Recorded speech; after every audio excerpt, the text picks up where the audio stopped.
আসসালামু আলাইকুম ওয়া রাহমাতুল্লাহি ওয়া বারাকাতুহু। আমি মোহাম্মদ তাজুল ইসলাম, মুহতামিম দারুল উলুম মাদ্রাসা নবিয়াবাদ। আজকে সকল দর্শকের উদ্দেশ্যে একটা ভিডিও করা, সেটা এই জন্যই আলহামদুলিল্লাহ আসলেই আপনারা আপনাদের এই সন্তানদেরকে আমাদের কাছে মানুষ করার জন্য আপনারা দিয়ে থাকেন, কোরআনের হাফেজ বানানোর জন্য, আলেম বানানোর জন্য, লেখাপড়ার পাশাপাশি তাদেরকে আমলে তাদেরকে তৈরি করার জন্য। আবাসিক ছেলেদেরকে রাখতে গিয়ে তাদের পিছনে 24টা ঘন্টায় আমাদের শ্রম দিতে হয়। 24 ঘন্টার রুটিনে যে এখানে আমাদের দেওয়া আছে, এই 24 ঘন্টার রুটিন অনুযায়ী আমরা ছাত্রদেরকে খাওয়ানো, ছাত্রদেরকে ক্লাস করানো, ছাত্রদেরকে পড়ানো, ক্লাসের বাহিরে তাদেরকে কখন কোন বিষয় পড়বে, কখন কোন বিষয় লিখবে, কখন তারা ঘুমাবে, কখন তারা নামাজ পড়বে, কখন খেলবে, সকল বিষয়গুলো আমরা আমাদের রুটিন অনুযায়ী আলহামদুলিল্লাহ আমরা করে থাকি। এই সকল কিছুর মাঝে ওই মাসুম বাচ্চাগুলো আমাদের কাছে থাকে। এই বাচ্চাগুলো দেখা যায় তাদের অনেক সময় অনেক অসুবিধা হয়ে যায়, অসুস্থতা হয়ে যায়, কারো অ্যালার্জি হয়ে যায়, কারো ঠান্ডা, কারো কাশ, কারো জ্বর, কারো মাথা ব্যথা, কারো পেট ব্যথা, এরপরে কারো বমির ভাব থাকে, কারো ঠান্ডা অ্যালার্জির সমস্যা থাকে।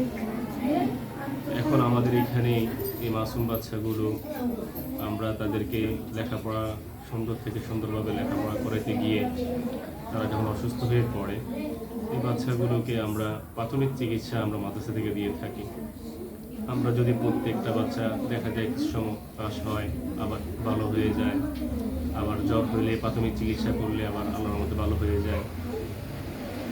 এখন যদি প্রত্যেকটা বিষয় যদি আমরা অভিভাবকদেরকে জানাইতে যাই, তো দেখা যায় একটা অভিভাবক কি হয়ে যায়, দেখা যায় পেরেশান হয়ে যায়, আসা যাওয়া। এ কারণে এখানে আমাদের সারা বাংলাদেশের ছাত্র এখানে লেখাপড়া করে। এই যে আমি আপনাদেরকে দেখাচ্ছি, এই যে আমার সামনে একটা ছেলে, তোমার নাম বলো বাবা, তোমার নামটা বলো। মোহাম্মদ রাকিব, তার বাড়ি হলো মাদারীপুর। তারপরে তোমার নামটা কি বাবা? মোহাম্মদ ফাহিম, তোমার বাড়ি কোথায়? কুষ্টিয়া। তারপরে আপনারা দেখতেছেন এই যে আরেকটা ছেলে, তোমার নাম কি? আব্দুল্লাহ বিন মাসুদ, তোমার বাড়ি কোথায়? নোয়াখালী। তারপরে আপনারা দেখতেছেন এই যে আরেকটা ছেলে, তোমার নাম কি বাবা? মাহিনা আহমেদ, তোমার বাড়ি কোথায়? বরিশাল তার বাড়ি। এই যে আরেকটা সামনে দেখতেছেন, তোমার নাম কি? ফাহিম, তোমার বাড়ি কোথায়? গড়িয়া। এইভাবেই আমরা দূরের আমাদের সারা বাংলাদেশের বিভিন্ন অঞ্চলের ছাত্ররা আমাদের এখানে থাকে। এখন আমরা যদি প্রত্যেকটা বিষয় গার্ডিয়ানদেরকে জানাইতে যাই, দেখা যায় গার্ডিয়ানরা বিরক্ত হয়ে যাবেন, তারা পেরেশান হয়ে যাবেন। তাই প্রাথমিক চিকিৎসা আমরা মাদ্রাসা থেকে করে থাকি। অর্থাৎ এই বাচ্চাদের যেন লেখাপড়ার পাশাপাশি থাকা, খাওয়ার, চিকিৎসা, তাদের যত্ন কোনোটাই যেন কোনো কমতি না হয়, সেই ব্যাপারে আমরা সর্বদাই খেয়াল রাখি এবং সজাগ দৃষ্টি দেওয়ার চেষ্টা করি।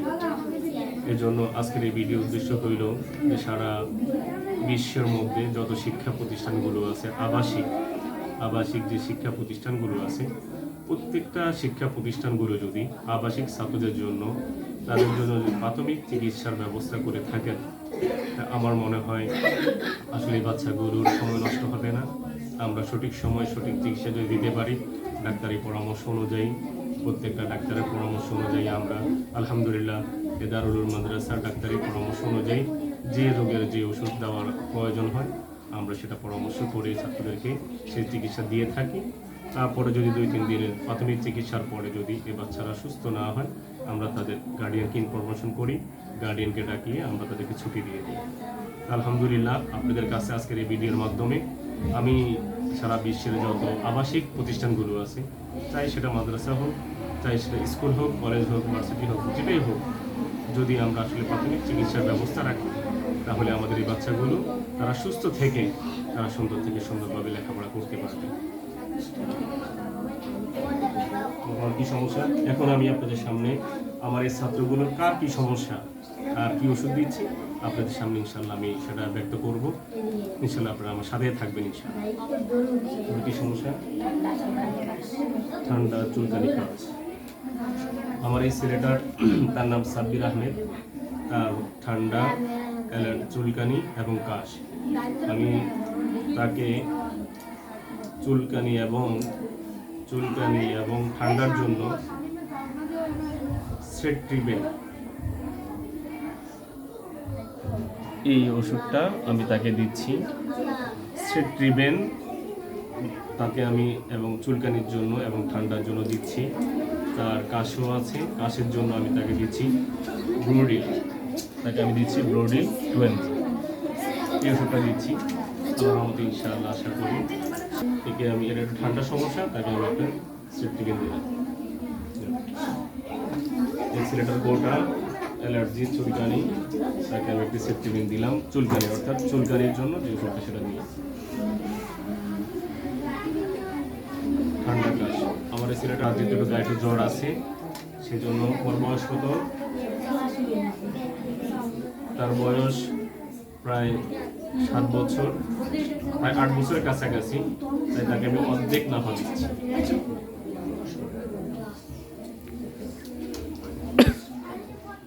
গোটা চুলকানি, তারও অ্যালার্জির সমস্যা,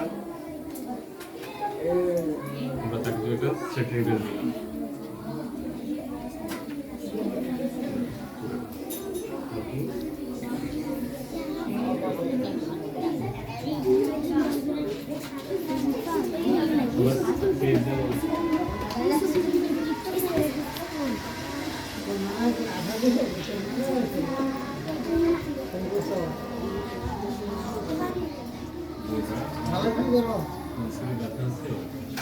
ব্যথা কি বেশি করে না? আমার ছেলেটার গোটা এবং টনসিলের ব্যথা, তাকে আমি নাপা রেনোভার অর্ধেক দিলাম এবং চুলকানি ওষুধ দিলাম।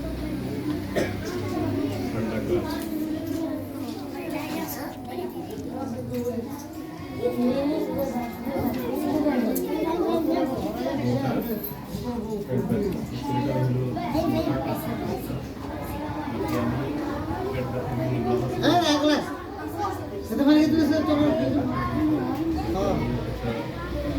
গ্যাস ওষুধ দিলাম আর ইডন তাকে একটা বমি ওষুধ দিলাম।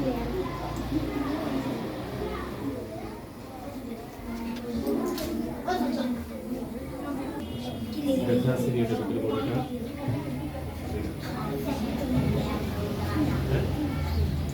সর্দি আর হলো কাশ।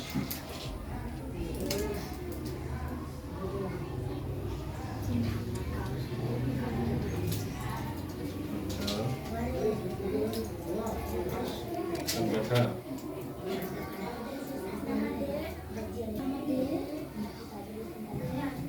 জিব্বার মধ্যে গাও,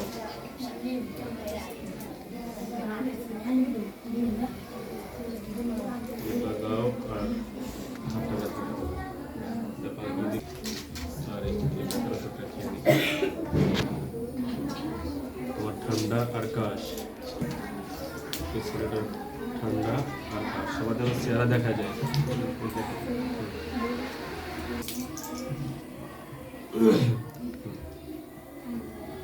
ঠান্ডা তোমার ঠান্ডা, সবার ঠান্ডা, ঠান্ডার গোটা ঠান্ডা আর হইল কাশ।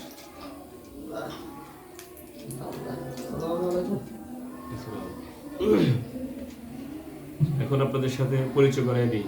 উনি হইলেন আমাদের অর্থ প্রতিষ্ঠানের দায়িত্বশীল। উনি যদি আমাদেরকে ছাড়েন আমরা যাইতে পারি, আর উনি যদি না ছাড়েন তাহলে আমরা কেউ বের হওয়ার সুযোগ নেই। তো এখন ওনার নাম হইল, আপনার নামটা যেন কি? আব্দুল কাদের ভাই। ওনারও সমস্যা, শারীরিক অসুস্থ। কি সমস্যা আপনার? ঠান্ডি আর ওনার একটু ঠান্ডা সমস্যা, ঠান্ডা কাশ, জ্বর আছে? জ্বর নেই, ঠান্ডা আর কাশ, নাকি দিয়া পানি পড়ে। আমরা আব্দুল কাদের ভাইকে ছাত্রদের যেভাবে চিকিৎসা দিয়েছি, আমরা আব্দুল কাদের ভাইকেও কি এই দুটো ওষুধ দিলাম। আলহামদুলিল্লাহ, দীর্ঘ সময় আমাদের সাথে থাকার জন্য আপনাদেরকে আন্তরিকভাবে ধন্যবাদ। আর যদি এর ভিতরে যদি আমাদের কোনো চিকিৎসায় যদি কারো মনে হয় যেটা ভুল চিকিৎসা হচ্ছে, অবশ্যই কমেন্ট বক্সে জানাবেন, ইনশাআল্লাহ আমরা শুধরে নিব। আর কারো কাছে কোনো ভালো পরামর্শ যদি থেকে থাকে যে এর থেকে আরও ভালো কিছু করা যায়, তাহলে ইনশাআল্লাহ অবশ্যই কমেন্ট বক্সে জানাবেন। আর এটা আমাদের মাদ্রাসার ইউটিউব চ্যানেল মুফতি তাজুল ইসলাম তালুকদার, সকলে মেহেরবানি করে সাবস্ক্রাইব করবেন এবং বেশি বেশি করে শেয়ার করে এটা সকলের মাঝে ছড়িয়ে দেওয়ার অনুরোধ করলাম এবং সকলকে এই চিকিৎসার ব্যাপারে প্রত্যেকটা আবাসিক প্রতিষ্ঠানগুলোকে উদ্বুদ্ধ হওয়ার আহ্বান করি। আজকে আমাদের এই ভিডিওর কাজ এখানে শেষ করলাম, সমাপ্ত করলাম। আসসালামু আলাইকুম ওয়া রাহমাতুল্লাহি ওয়া বারাকাতুহু।